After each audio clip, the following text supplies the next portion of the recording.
Anthony Fantano here, the internet's sickest music nerd.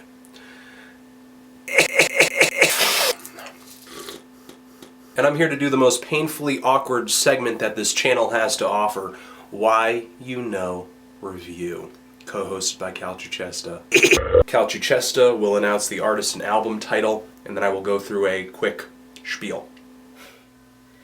Frank Rass, Interstellar. This thing is a pretty dreamy pop and rock album that just refused to stick with me no matter how many times I revisited it. It wasn't thrilling enough to keep me excited, and it wasn't pretty enough to kind of keep me seduced. I felt like the singing was kind of indifferent, and even though the production was pretty good, overall Interstellar just kind of felt really breezy to me, I guess. BUSDRIVER, BUSDRIVER. This thing is an experimental hip-hop album that challenges norms and blends genres, and I would expect nothing less of BUSDRIVER. However, on this LP he sings a lot more, and I'm not a huge fan of his singing voice. It just sounds really strained and ruins the LP for me, honestly. Though I do have to admit this is a very creative and eccentric album. Visual Delune. This album takes inspiration from the 1902 silent film of the same title, but I didn't feel like the music really matched the ambition of the concept, though. Air goes in a lot of different directions with the music here. Psych rock, ambient pop, some orchestral elements here and there, krautrock as well. But I feel like this album would just be labeled as a random assembly of tracks if it wasn't for the fact that this thing, through its title and its concept, is tied to a trip to the moon. JMSN. This is the debut LP of an experimental underground R&B project that just felt way too much like The Weeknd for me to really celebrate. The production, the vocal stylings, even the subject matter of these tracks just screamed Weeknd to me. And it's not even that it's influence, it's that it just kind of sounds like a less amazing version of something I've already heard. If you're a diehard for this kind of sound and you want to hear more stuff in this style, I would check it out. But as for me, I'm pretty much on the fence. Always. This is a new Shoo Shoo album which goes in roughly the same direction as the last Shoo Shoo album, which is my least favorite Shoo Shoo album, so of course I wasn't that into this Shoo Shoo album. BJ's the Chicago's Kids. Pineapples, Now Later.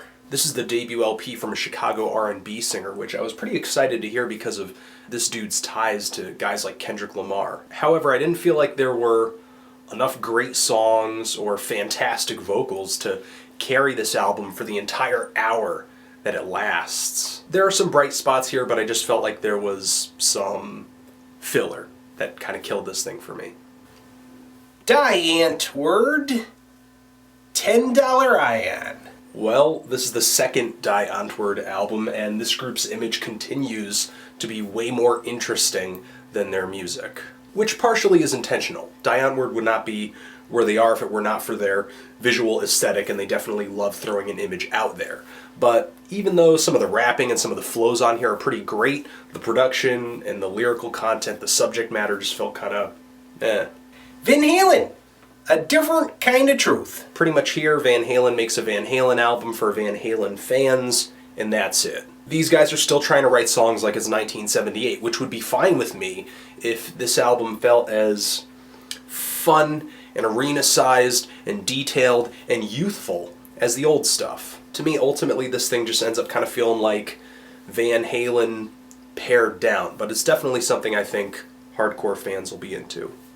Young Magic's Mutt. Debut album, New York neo-psych pop band. A lot of people have been excited about this album, but I'm having a hard time just really getting thrilled about it, because to me it just kind of ends up feeling like a less bold variation on something Animal Collective or Yeasayer would have put out in 2007. If you're seeking out more stuff in this style, I would say check it out, but for me it just sounds too alike what influences it for me to be excited, I guess. DrDawg PhD, BUSDRIVER. I thought this album was a decent enough release for DrDawg. It pretty much has their usual blend of indie rock, folk, and Beatles-inspired psychedelic rock and pop, but This LP just does not feel as fun or as catchy as the band's old stuff for me. Hospitality. Hospitality. This is a New York indie pop band that sings songs about things that New York indie pop bands sing songs about, like college and friends and New York. Not every track on here was all that memorable or a hit for me though, but if you're an indie pop addict, I recommend this highly. Mr. Roger Glasper, Experimental, Black Radio. This latest LP from jazz musician Robert Glasper is a combination of hip-hop beats, jazz instrumentation, and a slew of vocal guests, including Lupe Fiasco, Mos Def, and even Erykah Badu. I had really high hopes for this thing, but it ended up being a kind of rocky ride because some of the beats got pretty repetitive and some of the vocal features got kind of iffy. It just felt inconsistent, but is definitely worth a listen for the Smells Like Teen Spirit cover alone at the very end of this thing. Is Lands Sleeping Forget? This is the latest LP from the singer-songwriter project of Nicholas Thorburn, ex-member of the Unicorns. And when I heard this thing, I kind of realized that I haven't enjoyed an Nylunds album ever since Return to the Sea. Arm's Way felt really overblown. Vapors felt way too simplistic and skeletal to really be all that memorable. However, this album feels, instrumentally, like a very nice and tasteful middle ground. But, I don't know, the songs and the singing just weren't that engaging to me, I guess. So the album just ended up feeling kind of flat. Twilight Sads, Nobody Can Know. This is the third album from this Glasgow-based indie rock and shoegaze outfit, and I keep trying to get into their music, and I just can't. And this time around, it has a lot to do with the production. None of the sounds on this thing are all that vibrant or bold. Sonically, this LP just feels kind of dull and plain to me, and these tracks have a serious lack of momentum to them too, considering that these guys are a rock band. I just wasn't that into this thing, and I don't see myself being into Twilight Sad albums in the future either, unfortunately. But we'll see. Lampchip, Mr. M. This is a Baroque pop album that you should definitely check out if you love hearing your songs slathered in beautifully arranged instrumentation. However, I was not into the vocals on here at all. They felt too quiet, too choked, just not that captivating to me. But still, there is some really good songwriting on this thing, so check it out. PEPE Deluxe, Queens of the Wave. I've been listening to this LP, returning to it, and I'm sure for a lot of people this is going to be difficult to make heads or tails of. And because of that, for a lot of people, it's going to feel exciting and adventurous and strange and new. A lot like the band Mr. Bungle, PEPE Deluxe really works to incorporate as many sounds and genres into this record as possible. And the final result kind of sounds like a James Bond movie soundtrack just loaded with surf guitars and break beats. And there are some pretty moments on this album that I do like, some masterful arrangements too, but some tracks like Supersonic and Hesperus Garden, the vocals and the songwriting are just so corny, I can't enjoy it like on any level. I do enjoy some nostalgia, some schmaltziness here and there, and some kitsch here and there as well, but this just went too far down that road for me to really get into. I'm sure a lot of you guys are loving this thing, and though I do see some ambition here,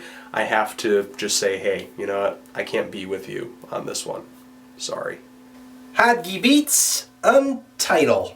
On the new Haji Beats EP, there is some improved production for sure, and of course that makes Haji sound a lot better. With Flying Lotus on the production credits on this thing here, how could he not sound better? However, I'm still not that into Haji's lyrical content, and his flows aren't really blowing me away either. I just felt like, you know, this is okay. Fun. Period.